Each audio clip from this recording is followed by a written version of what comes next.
아멘. 야고보서 1장 2절부터 5절의 말씀 읽겠습니다.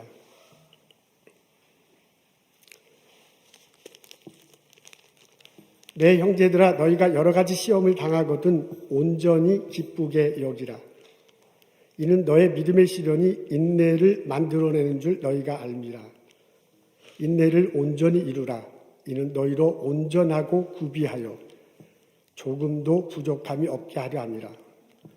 너희 중에 누구든지 지혜가 부족하거든 모든 사람에게 후히 주시고 꾸짖지 아니하시는 하나님께 구하라. 그리하면 주시리라. 아멘. 예수 믿는 사람들에게도 시련은 있는가? 사람들 살아가면서 여러 가지 고난, 시련을 당하게 마련입니다. 몸이 아파서 고통스럽습니다. 경제적으로 어려워 궁핍함에 젖어들 때도 있습니다. 사람들과의 관계 속에서 오해가 생겨서 고민하게 됩니다. 식구들과의 삶 속에서 식구들, 친구들 사이에서 갈등이 생겨서 어려움을 겪기도 합니다. 일터에서 일하다 보면 일 때문에 받는 압박감이 있습니다. 자신의 슈퍼바이저가, 상사가 일을 잘 이끌어가기도 하지만 거의 핍박에 가까운 스트레스를 주기도 합니다.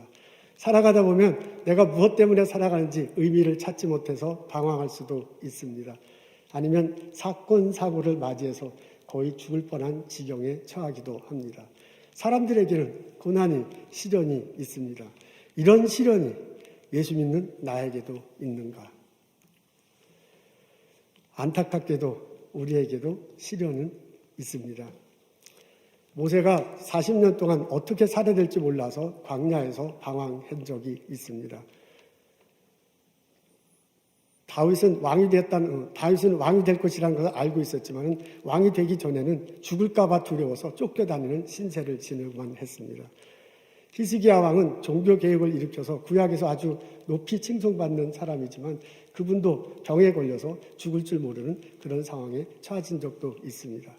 사도 바울은 나는 만족스럽다 이렇게 얘기하지만 바울서를 이렇게 보면 삶이 참 궁핍해서 힘들어하며 살았습니다. 병이 있었잖아요. 그것을 고치기 위해서 한참을 기도했지만은 평생을 그 병을 안고 살아야만 했습니다. 예수 믿고 전한 것 때문에 많은 핍박을 받아요. 돌먹 맞아 죽을 뻔한 그런 적도 한두 번이 아닙니다. 예수 믿는 우리들에게도 시련은 있습니다.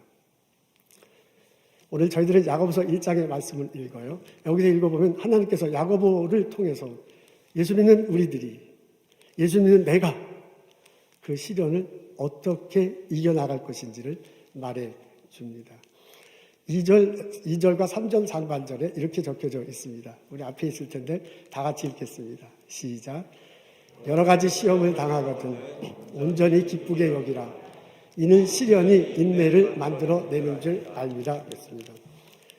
야고보서에는 시험이라는 단어가 시련이라는 단어가 이렇게 혼합해서 나옵니다.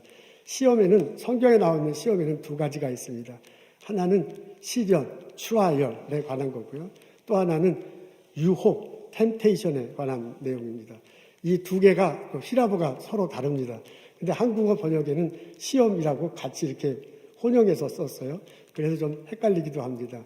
특히 야고보서 1장에 이 두 가지 용도가 다 같이 나와요. 그래서 좀 저희들이 명확하지 못할 수 있는데 여기서 2절부터 5절에 나오는 시험은 트라이얼, 시련과 같은 것입니다. 하나님이 야고보를 통해서 시련을 당했을 때 어떻게 해야 될지를 알려주네요. 세 가지가 나옵니다. 첫 번째는 온전히 기쁘게 여기라 라고 그렇게 말하고 있습니다. 기쁘게 여겨라, 좋게 여겨라.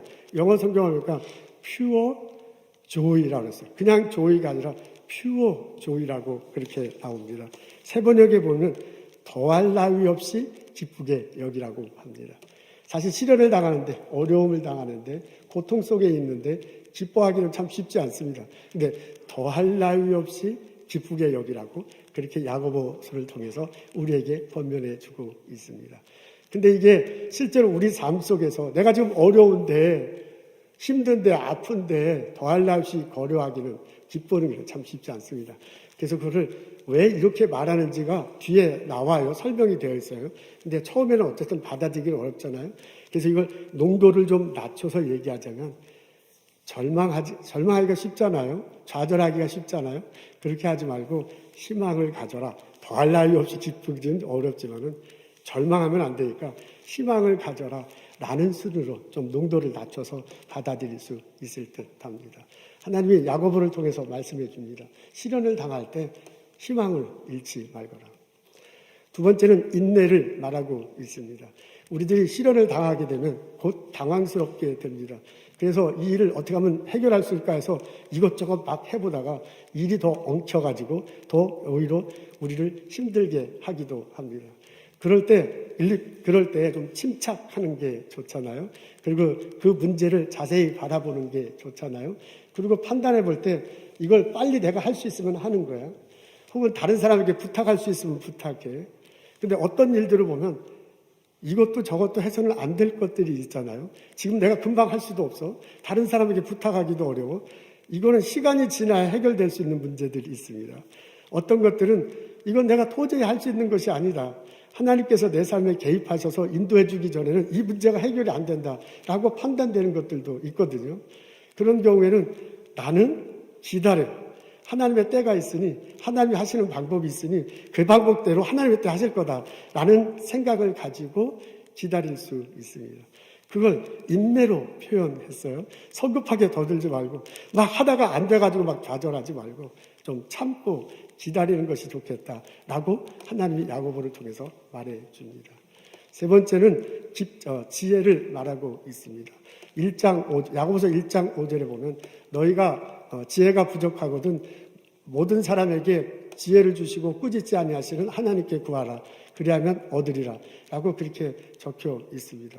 살아가다가 이것을 어떻게 해야 될지 몰라. 무엇부터 해야 될지 몰라. 언제 해야 될지 몰라. 이렇게 막 모를 때 하나님께 지혜를 구하라고 합니다. 그 주신 하나님 지혜로 내가 지금 무엇을 해야 될지, 내가 누구를 만나야 될지, 내가 어떻게 해야 될지, 내가 지금 기다려야 될지 이런 것들을 분별할 수 있습니다. 그 지혜를 구하도록 이렇게 요청하고 있습니다. 여러분 하나님께서 야고보 기자를 통해서 말해주는 것이 세 가지입니다. 여러분들이 시련에 빠졌을 때 이 세 가지를 마음속에 품으라고 하네요. 기쁨을 가져라. 그러니까 너무 좌절하지 말고 좀 소망을 가져라. 그런 뜻이고요. 인내. 계속해서 그것을 참고 견뎌내라. 그래서 세 번째는 하나님께 지혜를 구하고 방법을 찾으라라고 말합니다.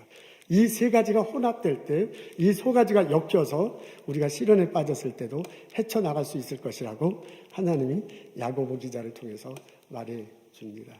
이 깨달음이 우리들 삶 속에 있고 실천되기를 주님의 이름으로 소망합니다. 아멘. 그런데 이 세 가지, 기쁨, 인내, 지혜, 야고보 기자를 통해서 말씀해 주는 이 세 가지를 읽고 곰곰이 생각해 보면 다른 데와 다른 점이 발견됩니다. 그게 뭐냐면 하나님께서 개입하신다. 하나님께서 함께 하셔서 이것이 해결된다는 내용이 많이 나와 있지 않습니다. 이런 내용이 나올 때 시련과 고난을 말할 때 거의 대부분 나타나는 스토리가 있어요. 혹은 나타나는 겉면이 있어요. 혹은 나타나는 뉘앙스가 있는데 그게 뭐냐면 하나님께서 적극 개입하시는 겁니다. 하나님께서 적극 개입하셔서 기적 같은 일이 벌어지는 거예요. 혹은 기적 같은 일이 지금 벌어지지 않더라도 나중엔 이게 반드시 해결될 것이다. 병이 났을 것이다. 문제가 해결될 것이다. 라는 식의 어떤 권면이 대부분 있게 말해집니다. 근데 야고보서 1장에 있는 이 시련을 보면 그런 권면이 나와 있지 않아요. 우리가 권면이 나와 있지 않아요. 그냥 나와 있지 않습니다. 이거는 마치 우리가 이제 살아가다가 벼랑에 이렇게 떨어져가지고 밑에 이렇게 벼랑 끝에 서가지고 어떻게 바둥바둥하다가 그 벼랑에 떨어졌어. 그래서 이 절벽 밑에 떨어져 있는 그런 상황임을 볼 때 예수님이 위에서 손을 이렇게 내미시고 있는 듯한 그런 모습이 생각납니다. 그러면은 그럴 때 그냥 예수님이 위에서 우리가 벼랑 끝에 막 이렇게 떨어졌을 때 예수님이 그냥 위에서 손만 내미는 이 정도가 아니고 손이 그냥 쫙 길어져가지고 그 벼랑 끝에 있는 사람을 확 끄집어내면 얼마나 좋겠습니까? 짐 캐리 영화 같은 데 보면 이 사람이 이렇게 돼 있는데 마음만 보면 손이 쫙 길어있잖아요. 그래서 저 멀리 있는 것도 훅 잡아내. 그런 식이야. 절벽 밑에 떨어져 있는 나를, 시련 속에 있고 고난 속에 있는, 고통 속에 있는 나를 예수님이 위에서 보시기만 하고 기다리지 마시고 손을 쫙 내면서 끄집어내면 얼마나 좋겠는가. 기적이 내 삶에서 일어나면 얼마나 좋겠는가 하는 생각을 우리들 갖습니다. 그리고 다른 데서는 대개로 그런 내용이 나옵니다. 근데 여기서는 그렇지 않아. 여기서는 이 야고보서 1장에 나타나는 하나님은 손을 쫙 내밀지 않아요. 야고보서 1장에 나오는 하나님은 위에서 보고 계시고 기다리시는 면이 있습니다. 그러면서 왜 그렇게 하시는가 이유를 4절 후반절에 밝힙니다. 앞에 있는데 제가 읽겠습니다. 인내를 온전히 이루라. 이는 너희로 온전히 구비하여 조금도 부족함이 없게 하려 하겠습니다. 인내하라. 소망을 잃지 말고 인내하십시오. 하나님께 지혜를 구하십시오. 그러면서 그 인내를 온전히 이루라 그래요. 왜 그렇게 권면하냐면 온전히 구비하여 조금도 부족함이 없이 너희가 될 것이다 라고 그렇게 말합니다. 조금도 부족함이 없다라는 것을 한국 세번역에 보니까 성숙한 사람이 될 것이다 라고 그렇게 표현되어 있네요. 그러니까 하나님이 야고보서를 통해서 말해주시는 것은 분명해요. 이렇게 이런 식으로 가닥을 잡아갈 수 있습니다. 인내를 시련에 빠졌을 때 소망을 잃지 않고 꾸준히 참고 견디고 하나님께 지혜를 구해서 살아가면 그런 과정을 통해서 그런 과정을 통해서 성숙한 신앙이 될 것이다 라는 권면을 해줍니다. 12절에는 이렇게 나오고 있습니다. 12절에는 이런 식으로 시험을 참는 자는 복이 있도다. 이에 옳다함을 얻은 사람에게는 생명의 면류관을 얻을 것입니다. 라고 12절에 나와 있어요. 그래서 이게 서로 연관이 됩니다. 그러니까 이것을 연관시켜보면 인내를 가지고 계속해서 참고 기다릴 때 그런 과정을 통해서 성숙한 인간이 되는 거예요. 그런 과정을 지나고 난 다음에 생명의 면류관을 얻게 될 것이다 라고 그렇게 알려주고 있습니다. 그러면서요, 그 어려운 상황 봤을 때, 시련에 있을 때 계속 소망을 가지고, 희망을 가지고 살아가도록 권면합니다. 야고보서에 나타나는 하나님의 반응은 어떻게 생각하면, 우리가 생각하면 약간 좀 답답해. 하나님이 그렇게만 계시지 마시고, 그냥 아까 절벽에 떨어졌을 때 손을 쫙 내면서 확 올리는 그런 기적을 베푸시면 얼마나 좋을까 하는 생각이 들잖아. 근데 야고보서에 나타나는 하나님은 또 다른 하나님의 모습을 보여줍니다. 즉시 탈출시키기보다는 그런 과정을 통해서 하나님의 지혜를 자꾸 기도를 통해서 하나님의 지혜를 구해요. 그런 과정을 통해서 하나님을 바라보고 소망을 잃지 않아.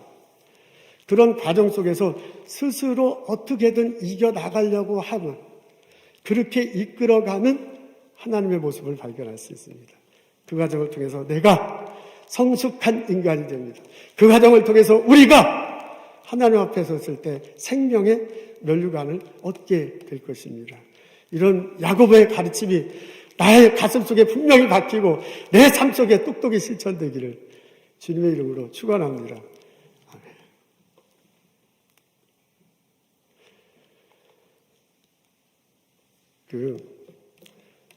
타임지 2008년도 8월 18일 타임지에 보면 이런 내용이 나옵니다. 알렉스 페리라는 사람이 쓴 기사인데요. 이분이 이런 내용을 적어 있습니다. 아프리카가 왜 이렇게 계속 계속 가난한가 하는 것에 대한 내용이에요. 그러면서 자기 나름대로 해법을 제시합니다.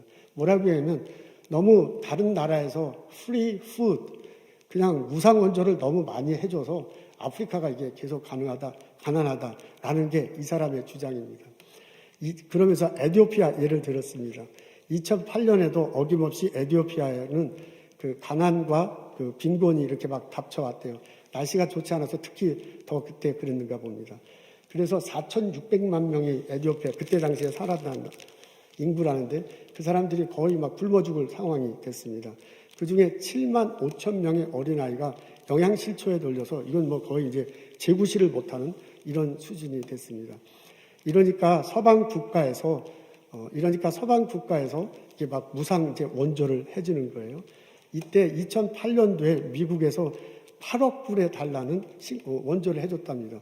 그게 이제 식량이고요, 약품이고 캐시입니다. 이게 이렇게 들어왔어요, 에티오피아에. 그래서 이제 그게 이제 무상으로 나눠주는 거예요. 그러면 어떤 일이 벌어지냐면 이 기자가 보니까 농민들이 농사를 짓는데 그때는 이제 날씨가 나빠가지고 이 농사 그 곡식이 많이 좋지 않았대요. 그러니까 좋지 않았지만은 다른 사람들도 많이 못하니까 나온 것이 있긴 한데 그게 이제 다른 때보다 비싼 거야. 그럼 일반 서민들이 생각할 때는 평상시보다 비싼 곡식을 자기가 사 먹어야 되는 거고 또 한편으로 조금만 기다리면 미국 통해서 무상으로 원조가 온단 말이야. 그거 그냥 무료로 이렇게 받을 수 있는 거예요. 그러면은 생각해 보세요. 다른 때보다 더 비싸게 곡식을 사서 먹을 건지 아니면 조금 기다렸다가 미국에서 오는 무상으로 원조를 받을 건지. 그러면 이제 보통 사람들이 생각할 때는 공짜로 먹는 게 훨씬 더 좋단 말이에요. 그러니까 이걸 안 사 먹어요. 그냥 무상으로 원조를 받습니다. 이러다 보니까 농민들이 본인들이 아무리 애를 써서 농사를 져도 이게 팔리지 않으니까 본인들은 계속 힘든 거야. 그러니까 자기는 그걸 가지고 자기는 먹겠죠. 근데 이걸 팔아야지 다음에 또 농사를 짓고 이끌어갈 텐데 그러지 못한 것 때문에 굉장히 답답했습니다. 그러면 그 다음에는 어떤 일이 벌어지냐. 농사꾼이 농사를 지을 필요가 없어요. 자기가 해도 이걸 팔지를 않으니 팔리지 않으니 왜 농사를 져요? 자기도 그냥 무료로 받는 게 좋은 거야. 이렇게 계속 농사를 짓지 않다 보니까 나중에 농토가 그냥 풀밭으로 변해버립니다.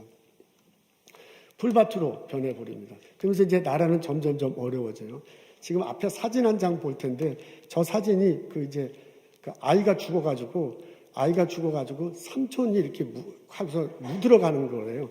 근데 지금 다 풀밭이 이렇게 쫙 보이는데 그게 원래는 농토였었는데 농사를 안 져갖고 그냥 풀밭이 된 거야. 그래서 이제 계속해서 악순환으로 어려워지는 겁니다. 이렇게 되니까 나중에 농부가 농사를 안 지니까 이 땅이 다 그냥 풀밭으로 변했고요.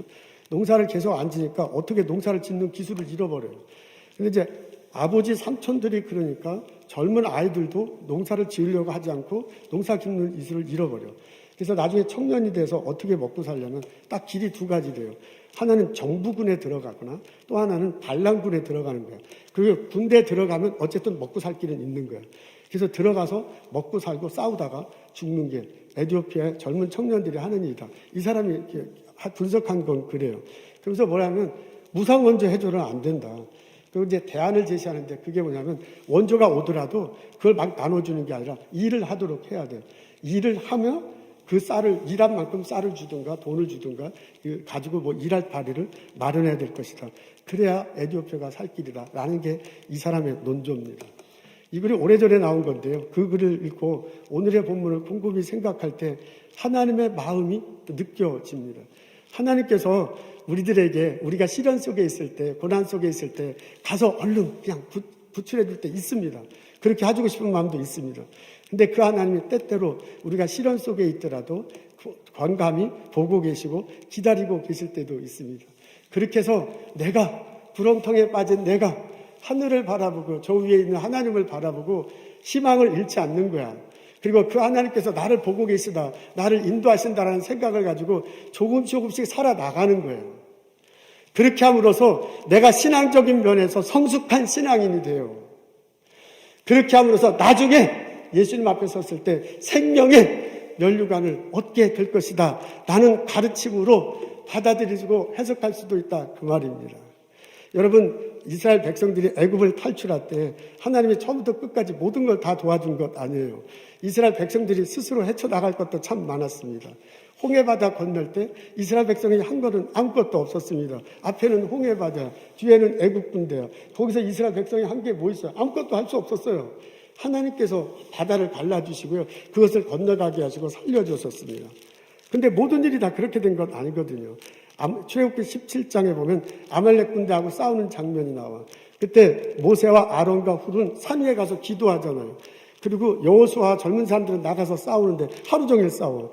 근데 하루 종일 어떻게 기도해? 그러니까 힘이 들어서 내리면 전쟁은 점점 진다고 그러잖아요. 다시 막 열심히 기도하면 전쟁은 이기는 거야. 그러니까 그 말은 무슨 얘기냐면 영적으로 기도할 사람은 기도하고 실제로 나가서 싸울 사람은 싸우고 모든 사람들이 자기 나름대로 하루 종일 일했거든요. 하루 종일 수고했거든요. 그리고 난 다음에 그 전쟁을 이겼습니다. 그리고 마지막에 보면 나오잖아요. 이거 우리 후손들에게 알려줘야 될 것이다 라는 장면이 나옵니다. 하나님이 우리들이 시련 속에 있을 때, 하나님이 우리들이 고통 가운데 있을 때 긴 팔을 내밀어서 그냥 탈출시키기도 하십니다. 그런 일만 벌어졌으면 참 좋겠습니다. 근데 또 다른 경우에 하나님은 다른 방법으로 우리들의 삶을, 우리들의 신앙을 이끌어 가십니다. 하나님이 보고 계세요. 하나님이 기다리고 계세요. 그런 과정, 그리고서 우리가 시련 속에 있더라도 하나님을 바라보고 희망을 잃지 않아. 내가 시련 속에 있더라도 하나님께 주시는 지혜를 가지고 어떻게든 살아가려고 해. 그런 과정을 통해서 나를 성숙한 인간, 생명의 면류관을 받는 사람, 그런 사람으로 만들어 가기를 원하십니다. 내가 시련 속에 있을 때 참 고통스럽습니다. 힘듭니다. 조금만 더 참으십시오. 하나님이 보고 계십니다.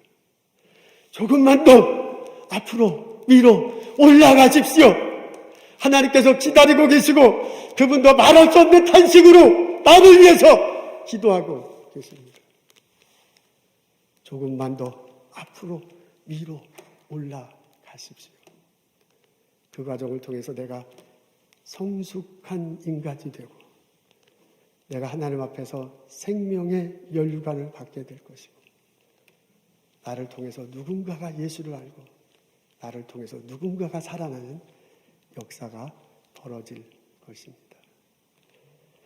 예수님 안에서 희망을 가지고 인내하며 살아가는 나와 여러분 되시기를 주님의 이름으로 축원합니다. 요셉이 생각납니다. 어느 날 꿈을 꾸는데 형제들과 함께 곡식단을 묶잖아요. 근데 자기 곡식단을 향해서 다른 형제들 곡식단이 다 같이 절을 해요. 깜짝 놀라서 그걸 형들한테 얘기하니까 형들이 그냥 시기가 났습니다. 그래서 아주 형들이 요셉을 모질게 대합니다. 팔아버렸습니다. 애굽으로 갔어요. 보디발 집에 가서 총리 대신 보디발 집에 가서 하루하루를 삽니다. 그때 보디발 아내로부터 모함을 받잖아요. 그리고 감옥에 갑니다. 감옥에 갔더니 술 맡은 관원장이 있어. 왕이 술 마실 때 술을 따라주는 사람이래. 그게 뭐 대단한 일인가 할 때 그때는 이제 독사를 당할 염려가 있으니까 이 술 맡은 관원장은 아주 측근 중에 측근이었는가 봐요. 그 사람이 웬일인지 감옥 속에 와 있어요. 어느 날 꿈을 꾸잖아요. 그 꿈을 해석해 주면서 당신 복직될 거라고 얘기해. 그래서 부탁해. 나는 사실 억울하다. 좀 당신이 복직됐을 때 내 처지를 좀 다 돌봐줬으면 좋겠다라고 얘기해. 그래서 그 사람이 실제로 복직이 됐어요. 근데 가서는 강감무소식이야. 영 소식이 없어요. 그러더니 나중에 이제 그 애국 왕이 꿈을 꾸는데 그 꿈 해석할 길이 없어서 막 애를 먹잖아요. 그 소식을 듣고서 이 술 맡은 관원장이 요셉이 생각나. 그래서 요셉이 불려갑니다. 애국 왕의 꿈을 꾸고 풍년이 올 것입니다. 그리고 흉년이 올 것입니다. 풍년이 문제가 아니라 흉년이 문제입니다. 그러니까 7년 풍년이 있을 때 7년 흉년이 올 것을 대비해야 됩니다. 라고 그렇게 알려줍니다. 그 요셉을 통해서 애국 사람들이 다 먹고 사는 일이 벌어졌습니다. 그 어려웠을 때 이스라엘 가족들이 밑으로 내려오잖아요. 그리고 곡식을 얻기 위해서 요셉에게 절을 해. 그 수십 년 전에 하나님께서 보여줬던 장면이 일어나는 거예요. 요셉이 형들 다 용서하잖아요. 그리고 그 가족들과 함께 살아갑니다. 요셉이 하나님께서 주신 비전이 완성되는 데는 오랜 시간이 걸려서 요셉은 그 모멸의 시간, 모함의 시간, 모욕의 시간을 지나면서 계속 견뎌내요. 근데 이제 하나님의 때가 있는 거거든요. 하나님의 장소가 있는 거거든요. 하나님의 방법이 있는 거거든요. 그때 하나님께서 약속하신 그것이 이루어지는 거야. 그때를 보고 희망을 가지고 하나님께서 주신 지혜로 하나님께서 주시는 인내함을 가지고 꾸준히 살아갈 때 하나님께서 역사하시는 것을 볼 수 있습니다. 시험을 참는 자는 복이 있도다. 이에 합당하다 여김을 받은 후에는 생명의 면류관을 얻을 것이라 라고 야고보 기자가 말합니다. 시련은 있습니다. 저에게도 있습니다. 하나님께 지혜를 구하고 하나님이 주시는 희망 안에서 하루하루 인내하며 살아가는 나와 여러분 되시기를 주님의 이름으로 축원합니다. 아멘. 기도하겠습니다. 하나님, 넘어지지 않고 하나님을 바라볼 수 있도록 인도하옵소서. 하나님, 포기하지 않고 하나님께 지혜를 구하게 하옵소서.